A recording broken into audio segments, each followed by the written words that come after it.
West Bengal nursing কাউন্সিলের আন্ডারে যে সমস্ত স্টুডেন্টরা তোমরা রিসিপ্রোকালে রেজিস্ট্রেশন করতে চাও, অর্থাৎ বাইরের স্টেট থেকে এসে ওয়েস্ট বেঙ্গলে এসে রেজিস্ট্রেশন করতে চাও এবং অলরেডি রেজিস্ট্রেশন হয়ে গিয়েছে, তোমাদের ভেরিফিকেশানও অলরেডি হয়ে গিয়েছে, তাহলে সেক্ষেত্রে আরও বেশ কতগুলো আপডেট আজকের আমরা এই ভিডিওটির মাধ্যমে তুলে ধরবো, যে আপডেটগুলো তোমাদের কাছে খুবই গুরুত্বপূর্ণ হতে চলেছে এবং যে আপডেটগুলো বা যে কোশ্চেনগুলো বা যে কোয়ারিগুলো তোমরা অবশ্যই করেছিলে আমাদের কমেন্ট বক্সে।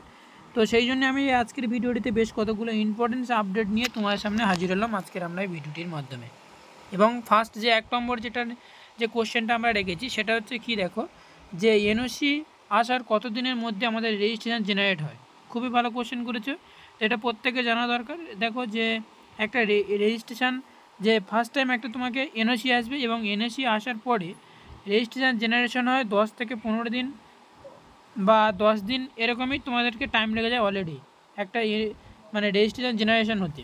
এবং রেজিস্ট্রেশনের জেনারেশন হয়ে যাওয়ার পরে যে কাজটি করতে হয় সেটা একটা সফট কপি তোমাদেরকে ডাউনলোড করতে হয়, যেটা তোমার যে অ্যাপ্লিকেশান করেছিলে সেই অ্যাপ্লিকেশানের মোবাইল নম্বর এবং পাসওয়ার্ড দিয়ে ওপেন করলে তোমরা সেখান থেকে সেই তোমার এনওসির এসেছিলো সেটাও তুমি সেখান থেকে দেখতে পাবে। এবং যদি তোমার রেজিস্ট্রেশন জেনারেট হয়ে যায় তাহলে সেটাও তোমার সেখানে লেখা দেখাবে স্পষ্ট করে, ঠিক আছে।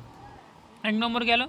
2 নম্বর যে পয়েন্টটা রেখেছি সেটা হচ্ছে কি, দেখো যে ভেরিফিকেশান হয়ে গিয়েছে। আমরা বেশ মানে আগের দিনে আমরা একটা ভিডিও ছেড়েছিলাম যেখানে যে রিসেন্ট যে ভিডিওটি আছে অলরেডি, সেই ভিডিওটিতে বলা হয়েছিল যে 12 তারিখে যে যাদের ভেরিফিকেশান ছিল, যে রিসিপ্রোকাল রেজিস্ট্রেশন যারা ভেরিফিকেশান ডেট ছিল সেই ডেটটি অলরেডি চেঞ্জ করে দেওয়া হয়েছে।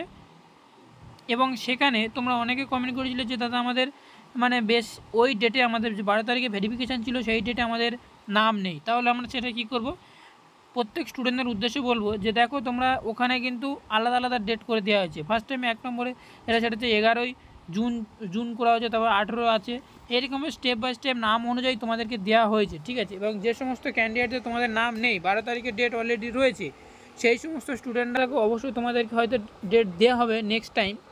এবং যে সমস্ত ক্যান্ডিডেটদের তোমাদেরকে ভাবছে যে তোমাদের নাম নেই তাহলে আমরা কী পরিস্থিতিতে দাঁড়াবো, সেক্ষেত্রে আমি তোমাদেরকে বলবো যে তোমরা 11 তারিখে অলরেডি তোমরা একবার গিয়েই দেখা করে আসবে। কারণ একবার যদি ভেরিফিকেশান ডেট যদি ক্যান্সেল হয়, অলরেডি তোমাদেরকে ওখানে ক্যান্সেল বলে লেখা দেখাতে পারে, তো অত রিস্ক নেওয়া দরকার নেই। কারণ 12 তারিখে যে সমস্ত ক্যান্ডিডেটদের তোমাদেরকে নাম বাতিল করা হয়েছে, তো সেই সমস্ত স্টুডেন্টরা তোমরা 11 তারিখে একবার গিয়ে ওখানে ভবনে ওখানে গিয়ে তোমরা একবার দেখা করে আসবে। নেক্সট যেটা হচ্ছে সেটা হচ্ছে এনওসি আসার কত দিনের মধ্যে আমাদের রেজিস্ট্রেশন আনতে হয়। দেখো যে রেজিস্ট্রেশন ফার্স্ট টাইম তোমার এনওসির এসএমএস আসবে এবং এনওসির এসএমএস আসার ঠিক 10 থেকে 15 দিনের মাথায় তোমার রেজিস্ট্রেশন জেনারেট হয়। কিন্তু অ্যাকচুয়ালি এটা তোমাদেরকে এনওসি আসার 2 থেকে 3 দিনের মধ্যে বেশিরভাগ স্টুডেন্টদের তোমাদেরকে এনওসির এসএমএস আসার 2-3 দিনের মধ্যে তোমার রেজিস্ট্রেশন জেনারেটর বলে দেখাবে। এবং সেই সাথে তোমার যে মোবাইল নম্বর এবং সেই সাথে সাথে তোমার পাসওয়ার্ড দিলে তুমি যদি ওপেন করে দেখো, ডাউনলোড অপশানে গিয়ে দেখো, তাহলে তোমার অলরেডি তোমার সব কপি ডাউনলোড করতে পারবে। আর যে সমস্ত স্টুডেন্টদের তোমাদেরকে ভেরিফিকেশান অলরেডি হয়ে যাচ্ছে, তোমরা খুব তাড়াতাড়ি পারবে যে তোমাদের যেটা তোমার চালান কাটতে হয় 2030 টাকা, সেটা অলরেডি তোমরা সেখান থেকে কাটিয়ে নেবে। কারণ যত তাড়াতাড়ি তোমরা এটা কাটাতে পারবে তত তোমার তাই এনওসির এসএমএসটাও যাবে ভালো মানে আসবে, এবং সেই সাথে তোমার রেজিস্ট্রেশনটি জেনারেট হবে খুব তাড়াতাড়ি। তো এতটুকু জানানো ছিল এই ছোট্ট আপডেটটুকুর মাধ্যমে।